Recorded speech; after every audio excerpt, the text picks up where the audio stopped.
Good morning students, स्वागत है आप सभी का जीनियस एकेडमी के यूट्यूब चैनल पे। आज हम इकोनॉमिक्स में अपना नया टॉपिक स्टार्ट करने जा रहे हैं, मांग का नियम, लॉ ऑफ डिमांड। ठीक है बच्चों, लॉ ऑफ डिमांड क्या कहता है? लॉ ऑफ डिमांड कहता है अन्य बातें समान रहने पर, अन्य बातें समान रहने पर किसी वस्तु की कीमत बढ़ने पर उसकी मांग कम हो जाती है और कीमत के कम होने पर उसकी मांग बढ़ जाती है।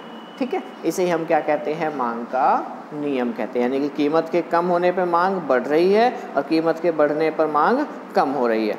ठीक है बच्चों, ये बात तो आसान समझ में आती है, लेकिन बात ये वाली जो होती है कि अन्य बातें समान रहने पर, अन्य बातें कौन सी बात होती हैं, ये हमें परेशान करती हैं, ये हमें सोचने पर मजबूर करती है कि अन्य बातें ये कौन सी बातें हैं। तो हमने मांग फलन का टॉपिक पढ़ा था, यानी कि डिमांड फंक्शन का टॉपिक पढ़ा था। उस डिमांड फंक्शन के टॉपिक में हमने देखा था कि 9 कंसेप्ट थे। Price of X, price of R, Y, T, E, G P, Y D, N, S, ये 9 कंसेप्ट थे। इन 9 कंसेप्ट में ये जो 9 के 9 थे, ये किसी वस्तु की मांग को प्रभावित करने वाले तत्व थे। अब इसमें क्या करना है? सिर्फ किसी वस्तु की कीमत में परिवर्तन करना है। किसी में परिवर्तन करना है? कीमत में परिवर्तन करना है। तो कीमत के अतिरिक्त जो बाकी की 8 बातें हो गई वो क्या कहलाएंगी? अन्य बातें कहलाएंगी। ठीक है बच्चों, तो ये कहता है अन्य बातें समान रहनी चाहिए, यानी कि कीमत में तो परिवर्तन करेंगे, बाकी अन्य बातों में किसी प्रकार की कोई चेंज नहीं होना चाहिए। ठीक है बच्चों, अब इसी चीज़ को हम डेफिनेशन देखते हैं। तो डेफिनेशन हमारे पास है मार्शल के अनुसार। मार्शल कहता है कि मांग का नियम यह बताता है कि किसी वस्तु की कीमत में कमी के कारण उस वस्तु की मांग बढ़ जाती है तथा कीमत में वृद्धि के कारण उस वस्तु की मांग क्या हो जाती है? कम हो जाती है। इसी को हम क्या कहते हैं? मांग का नियम कहते हैं। ठीक है बच्चों, आगे इसकी एक्सप्लेनेशन हम इसके टेबल से भी कर सकते हैं, डायग्राम से भी कर सकते हैं। तो पहले टेबल से एक्सप्लेनेशन देखते हैं कि ये देखो, ये किसी वस्तु की कीमत ले रखी है, ये कीमत है और ये उसकी मात्रा यानी कि क्वांटिटी है। कीमत की अगर हम बात करें तो जब किसी वस्तु की कीमत 10 थी, उसकी मांग 100 थी। कीमत जब उसकी कम हो गई तो मांग उसकी बढ़ गई, कीमत और कम हो गई तो मांग उसकी और बढ़ गई। तो इस तरीके से हमने देखा कि जैसे जैसे किसी वस्तु की कीमत घट रही है वैसे ही उस वस्तु की मांग क्या हो रही है? बढ़ रही है। इसी को हम क्या कहते हैं? मांग का नियम कहते हैं। ठीक है बच्चों, देखो नीचे एक्सप्लेनेशन में ही लिख रखा है कि मांग तालिका 3 से ज्ञात होता है कि एक्स वस्तु की कीमत में कमी के कारण उसकी मांग बढ़ जाती है और जब वस्तु की कीमत 10 थी तो उसकी और कीमत 10 से कम होकर 9 हो जाती है तो मांग 100 से बढ़कर 150 हो जाती है। तो इसी को हमने क्या कह दिया? मांग का नियम कह दिया। ठीक है बच्चों, आगे हम इसी चीज़ को डायग्राम के थ्रू सीखते हैं। डायग्राम में ये ओ वाई एक्सिस पे प्राइस ले रखा है, ओ वाई एक्सिस पे प्राइस ले रखा है और ओ एक्स एक्सिस पे क्वांटिटी यानी कि मात्रा ले रखी है। ये वस्तु की कीमत होती है, ये वस्तु की मात्रा होती है। जब किसी वस्तु की कीमत P थी, उसकी मांग L थी। मांग क्या थी? L थी। जब उसकी कीमत कम हो गई, जब उसकी कीमत क्या हो गई? कम हो गई। P से घट के P1 हो गई तो उसकी मात्रा L से बढ़ के क्या हो गई? L1 हो गई। यानी कि वस्तु की कीमत के कम होने पर उसकी मांग बढ़ गई। अगर अपोजिट देखा जाए कि जब किसी वस्तु की कीमत P1 से बढ़ के, किसी वस्तु की कीमत P1 से बढ़ के P हो गई, यानी कि कीमत को बढ़ाया तो उसकी मांग क्या हो गई? कम हो गई। तो आप जैसे मर्जी वैसे कर सकते हैं।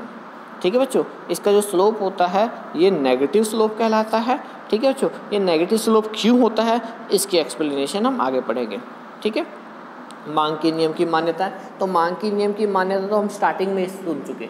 हमने कहा अन्य बातें समान रहने पर, अन्य बातें समान रहने पर यही मांग के नियम की मान्यता है। अब अन्य बातों में क्या है?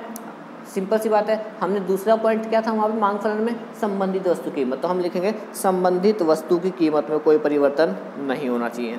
दूसरा, प्राइस ऑफ एक्स तो वस्तु कीमत में तो परिवर्तन करना ही है, प्राइस ऑफ आर संबंधित वस्तु हो गया, वाई यानी कि उपभोक्ता की आय, तो इसमें लिखेंगे उपभोक्ता की आय में कोई परिवर्तन नहीं होना चाहिए। T for taste, taste means रुचि यानी कि उपभोक्ता की रुचि में कोई परिवर्तन होना चाहिए।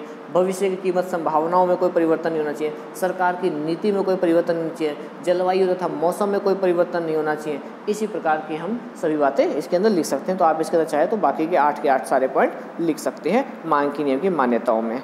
ठीक है बच्चों, अब आता है मोस्ट इम्पोर्टेंट पॉइंट कि जब किसी वस्तु की कीमत गिरती है, कि जब किसी वस्तु की कीमत गिरती है या कम होती है तो उस वस्तु को अधिक क्यों खरीदा जाता है, या इसी को कहते हैं मांग वक्र का ढलान ऋणात्मक क्यों होता है, इसी को कहते हैं मांग का नियम लागू क्यों होता है।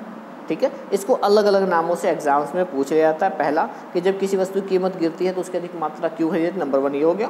नंबर 2 मांग वक्र का ढलान ऋणात्मक क्यों होता है।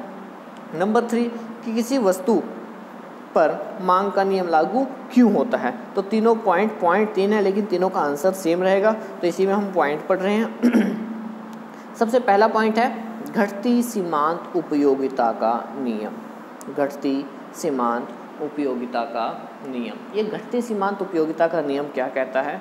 घटती सीमांत उपयोगिता का नियम कहता है कि जैसे ही किसी वस्तु का स्टॉक हमारे पास बढ़ना शुरू हो जाता है तो हमारे लिए उसकी वैल्यू कम होती चली जाती है, हमारे लिए उसकी उपयोगिता कम होने शुरू हो जाती है और उसके लिए हम कम से कम कीमत देना पसंद करते हैं। दोबारा बता रहा हूँ कि जैसे ही किसी वस्तु का स्टॉक हमारे पास बढ़ना शुरू हो जाता है तो उसके लिए हमारी उपयोगिता कम हो जाती है और जिसके कारण हम उसकी कम से कम कीमत देना पसंद करते हैं और क्या हो जाता है, मांग का नियम लागू हो जाता है। ठीक है जी, इसमें भी क्या रखा है, इस नियम के अनुसार जैसे जैसे किसी वस्तु की अधिक इकाइयाँ खरीदी जाती हैं उसकी सीमांत उपयोगिता यानी कि हमारे लिए यूटिलिटी क्या हो जाती है, कम हो जाती है। ठीक है, और यूटिलिटी जब हमारे लिए कम होगी तो हम उसके लिए क्या करेंगे, कम कीमत देना पसंद करेंगे। यानी कि नॉर्मली जब हमारी यूटिलिटी कम तो कम कीमत होने पे खरीदेंगे। अगर यूटिलिटी मीन्स उपयोगिता, तो उसके लिए हमारी इम्पोर्टेंस, अगर इम्पोर्टेंस कम हो रही है तो यानी कि हम उसके लिए कम कीमत देना पसंद करेंगे। और किसी चीज़ के लिए हमारी इंपॉर्टेंस ज़्यादा है तो उसको ज़्यादा भी कीमत देना पसंद करते हैं। तो यहाँ पे जो सीमांत उपयोगिता है एक ऐसी सीमांत उपयोगिता है, घटती सीमांत उपयोगिता का नियम है। ठीक है बच्चों, नेक्स्ट पॉइंट पर मूव करते हैं, आय प्रभाव, इनकम इफेक्ट। ये इनकम इफेक्ट यानी कि आय प्रभाव क्या होता है, ये कहता है किसी वस्तु की कीमत में परिवर्तन के कारण, किसी वस्तु की कीमत में परिवर्तन कारण खरीदार की वास्तविक आय में जो परिवर्तन होता है, वास्तविक आय का मतलब कह सकते हो खरीदी गई मात्रा। ठीक है, वास्तविक आय का मतलब खरीदी गई मात्रा, तो वही कह सकते हो किसी वस्तु कीमत में परिवर्तन कारण खरीदी गई मात्रा में जो प्रभाव पड़ता है उसे हम क्या कहते हैं, आय प्रभाव कहते हैं। मैं एक छोटा सा एग्जाम्पल लेता हूँ कि जैसे आपके पास 20 रुपये हैं, आपको मार्केट में जाके टमाटर परचेज करने हैं। अगर आपके पास 20 रुपये हैं, टमाटर मंडी में 20 रुपये किलो है, मार्केट में 20 रुपये किलो है, आप कितने टमाटर लाओगे, आप तुरंत कहोगे 1 किलो। अगर टमाटर 40 रुपये किलो है तो आप कहोगे आधी किलो। टमाटर 80 रुपये किलो है तो आप कितने कहोगे कि 250 ग्राम हम टमाटर लेके आएंगे। तो यानी कि क्या है कि किसी वस्तु की कीमत में परिवर्तन कारण उसकी खरीदी गई मात्रा पे जो प्रभाव पड़ता है उसको हम क्या कहते हैं, आय प्रभाव कहते हैं। आय प्रभाव में हमने क्या देखा कि जब किसी वस्तु की कीमत कम होती है तो उसकी मांग क्या हो रही है, ज़्यादा हो रही है। ठीक है, तो ये किस चीज़ के कारण हुआ, इसी को हमने क्या नाम दे दिया, आय प्रभाव का नाम दे दिया। नेक्स्ट है प्रतिस्थापन प्रभाव, ये हम पहले से डिस्कस कर चुके हैं। जैसे हमने चाय और कॉफ़ी का एग्जाम्पल लिया था। आखिर चाय की तुलना, कॉफ़ी की तुलना में हम चाय को प्रेफर क्यों करते हैं, क्योंकि चाय उससे सस्ती है। अगर चाय उससे महंगी होती तो क्या हम चाय पीते, नहीं पीते। तो वस्तु की सस्ती होने के कारण और वो उसके सब्स्टिट्यूशन गुड्स होती है, तभी हम उसका क्या करते हैं, यूज करते हैं। एक बार पढ़ते हैं, कहते हैं प्रतिस्थापन प्रभाव। प्रतिस्थापन प्रभाव से अभिप्राय जब एक वस्तु अपने स्थानापन्न वस्तु की तुलना में सस्ती हो जाती है तो उसका प्रतिस्थापन कर दिया जाता है। ठीक है जी, यहाँ पे आप चाय कॉफ़ी का वही वाला एग्जाम्पल रख सकते हो जैसे नीचे लिख रखा है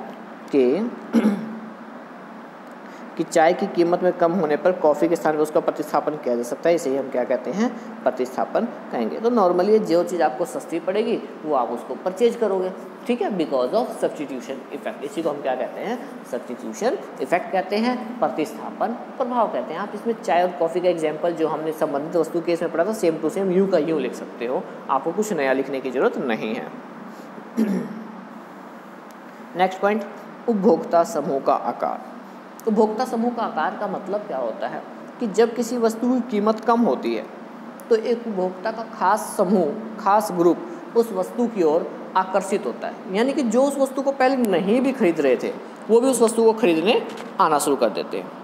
ठीक है, तो यही लिख रखा है कि जब किसी वस्तु की कीमत क्या हो जाती है, कम हो जाती है, तो कई दूसरे उपभोक्ता जो पहले नहीं खरीद रहे थे वो भी उसको क्या है, खरीदने लगेंगे। जैसे आप मार्केट में गए, सब्जी पे एक टमाटर वाला पहले 10 रुपये किलो बेच रहा था, लेकिन आप रिटर्न वापसी आते समय वही अगर आपको 5 रुपये किलो देगा तो आप क्या करोगे, आप उस पर आप ही क्या, जो भी दूसरे ग्रुप कंज्यूमर और ग्रुप है वो उस पर क्या करेगा, आकर्षित होगा और उसको परचेज करना शुरू कर देगा।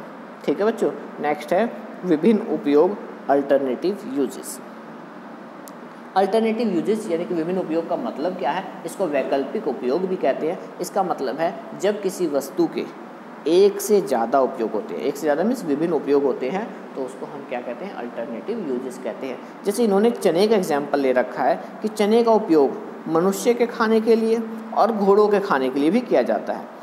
ठीक है, यदि चने की कीमत अधिक होगी तो क्या करेंगे, सिर्फ महत्वपूर्ण कार्य यानी कि मनुष्यों को खाने के लिए किया जाएगा। लेकिन अगर यही क्या हो जाए, चना सस्ता हो जाए, चने की कीमत कम हो जाए, तो हम क्या करेंगे, मनुष्य तो खाएंगे, साथ में क्या करेंगे, अपने घोड़ों को भी खिलाएंगे। ठीक है, तो इसीलिए हम क्या कह सकते हैं कि जब किसी वस्तु के एक से ज़्यादा प्रयोग होते हैं और उसकी कीमत कम होती है तो उसकी मांग जितनी बढ़नी चाहिए उससे ज़्यादा बढ़ जाती है। ठीक है, तो इसी को हम क्या कहते हैं, विभिन्न उपयोग कहते हैं, अल्टरनेटिव यूजेस कहते हैं, जिसके कारण मांग का नियम लागू होता है। ठीक है, अब आगे बात आती है मांग के नियम के अपवाद। अपवाद का मतलब होता है failure of law of demand, exception of law of demand, यानी कि जहाँ पे लॉ ऑफ डिमांड एप्लीकेबल नहीं होता है, लागू नहीं होता है। तो लॉ ऑफ डिमांड कहाँ लागू नहीं होता है, तो इसमें हम 3 पॉइंट पढ़ेंगे। सबसे पहला है प्रतिष्ठा सूचक वस्तु, आर्टिकल ऑफ डिस्टिंक्शन, जिसे मैं कहूँगा आर्टिकल ऑफ सोशल डिस्टिंक्शन, सामाजिक प्रतिष्ठा की वस्तु वर्ड यूज़ करना ज़्यादा अच्छा रहेगा। तो ये वस्तु होती क्या है कि जो समाज में प्रतिष्ठा का प्रतीक होती है, जैसे सोने चांदी, हीरे जवाहरात, हीरे मोतियाँ, ठीक है, महंगी गाड़ियाँ, इनकी आखिर मार्केट में डिमांड क्यों है ज़्यादा, क्योंकि इनकी कीमत ज़्यादा है। ठीक है, क्योंकि समाज में प्रतिष्ठा की मात्रा, प्रतिष्ठा का सूचक माना जाता है कि अगर किसी के पास महंगी गाड़ी है तो मीन टू से क्या, उसकी रेपुटेशन भी अच्छी होती है, प्रतिष्ठा का सूचक है। ठीक है, तो जब ये सामान महंगे हैं इसी कारण इनकी वैल्यू है। ठीक है, तो यहाँ पर मांग का नियम क्या हो गया, फेल हो गया। वो वस्तु महंगी होने के बावजूद उसकी मांग ज़्यादा की जा रही है, इसीलिए क्या कहा जाता है, प्रतिष्ठा सूचक वस्तु के केस में किसी वस्तु की मांग का नियम लागू नहीं होता है। ठीक है, नेक्स्ट है इग्नोरेंस, अज्ञानता। कई बार कस्टमर को मार्केट की नॉलेज नहीं होती है और वही मार्केट की नॉलेज ना होने के कारण भी ग्राहक क्या करता है, ज़्यादा कीमत पे ज़्यादा मांग कर लेता है। जैसे कि मान लो मुझे मार्केट की नॉलेज नहीं है, ठीक है, मम्मी ने मुझे कहा सब्जी लेके आनी है। अब मैं मार्केट में सब्जी लेने गया, मैंने देखा मटर 30 रुपये किलो भी है, 40 रुपये किलो भी है, 50 रुपये किलो भी है। ठीक है, लेकिन मम्मी ने कहा था मटर अच्छे वाले लेके आने हैं। अब मुझे तो नॉलेज है नहीं कि अच्छे मटर कौन से होते हैं, तो मैंने सोचा कि 50 वाले मटर ही अच्छे होंगे, वो महंगे दे रहा है, वो अच्छे होंगे। मीन्स मेरी इग्नोरेंस के कारण, मेरी अज्ञानता के कारण मैंने क्या करा कि किसी वस्तु की कीमत अधिक होने के बावजूद भी उसकी मांग अधिक करी, चाहे बेशक से 30, 40, 50 सभी का क्वालिटी एक समान हो, लेकिन मेरी इग्नोरेंस, मेरी अज्ञानता के कारण क्या हुआ, मैंने महंगे वाले सामान को परचेज कर लिया। ठीक है बच्चों, नेक्स्ट पॉइंट हमारा आता है गिफन वस्तुएं। गिफन वस्तुएं क्या होती है, गिफन वस्तुएं वे वस्तुएं होती हैं जिनका कीमत प्रभाव धनात्मक, कीमत प्रभाव धनात्मक का मतलब क्या है, कीमत के बढ़ने पर मांग बढ़ जाती है, कीमत के कम होने पे मांग कम हो जाती है। ठीक है, तथा आय प्रभाव ऋणात्मक, आय प्रभाव ऋणात्मक मतलब आय बढ़ेगी तो मांग कम होगी और आय कम होगी तो मांग बढ़ेगी। इसमें हम एग्जाम्पल लेंगे, मैं एग्जाम्पल लूँगा दलिया का। मैं आप सभी से पूछता हूँ कि मार्केट में दलिया का पैकेट, 300 ग्राम का पैकेट 20 रुपये का आता है और वही हम चक्की पे से दलिया लेके आते हैं तो 20-25 रुपये किलो मिलता है। अब आपने कौन से वाला खाया होगा, आप डेफिनेटली कहोगे जी हम तो पैकेट वाला खाते हैं, नॉर्मली सभी पैकेट वाला खाते हैं, लेकिन यहाँ पे आप ध्यान से देखें, एक 20 रुपये किलो मिल रहा है, लेकिन एक 20 रुपये का 300 ग्राम मिल रहा है, लेकिन वहाँ पे लॉ ऑफ डिमांड क्या हो गया, फेल हो गया गिवन वस्तु, क्योंकि यहाँ पे कीमत प्रभाव क्या होता है, धनात्मक होता है। ठीक है बच्चों, नेक्स्ट अब आपका ये जो है बस यहीं तक आपको करना है, इससे आगे आपको इसमें पॉइंट में आगे करने की ज़रूरत नहीं है, यहाँ तक आपको करना है। ठीक है, अब उसके बाद हमारे पास नया टॉपिक है लॉ की मांग में परिवर्तन कैसे होता है। ठीक है बच्चों, ये मांग में परिवर्तन का टॉपिक थोड़ा लेंथी टॉपिक है। ठीक है, इसका आज मैं आपको इंट्रोडक्शन दे देता हूँ, इसके जो है हम डिस्कस कल करेंगे। ठीक है बच्चों, ये होता क्या है बताता हूँ। किसी वस्तु की जो मांग में परिवर्तन होता है दो कारणों से होता है, एक होता है उस वस्तु की कीमत में परिवर्तन के कारण, और दूसरा होता है अन्य बातों में परिवर्तन के कारण। तो जो कीमत में परिवर्तन के कारण होता है उसको कहते हैं मांग वक्र पर संचलन। उसको क्या कहते हैं, मांग वक्र पर संचलन, मूवमेंट अलोंग डिमांड कर्व। और जो अन्य बातों में परिवर्तन के कारण होता है उसको कहते हैं मांग वक्र का खिसकाव, शिफ्टिंग ऑफ डिमांड कर्व कहते हैं। ठीक है बच्चों, तो ये दोनों टॉपिक जो है मूवमेंट अलोंग डिमांड कर्व और शिफ्टिंग ऑफ डिमांड कर्व कल हम डिस्कस करते हैं। Bye bye, take care.